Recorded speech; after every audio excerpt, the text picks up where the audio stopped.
Máš minútku? Martin, minule sme sa bavili o štatistikách z pohľadu bezpečnosti práce, ktoré zverejňuje NIPka, a existuje niečo takéto aj na poli požiarnej ochrany, nejak vyjadrené v eurách a podobne? Existuje.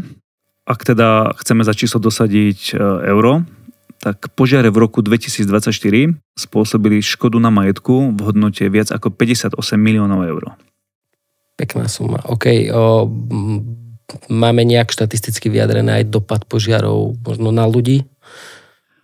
Požiare v roku 2024 zobrali životy 40 ľuďom. OK. A ako často teda sa stáva, že vznikne požiar podľa týchto štatistík? Tak v roku 2024 vzniklo skoro 7700 požiarov, z čoho vyplýva, že každý deň sa stane skoro 21 takýchto nežiaducich udalostí. Takže sa zhodneme na tom, že sa oplatí venovať požiarnej prevencii. Určite áno.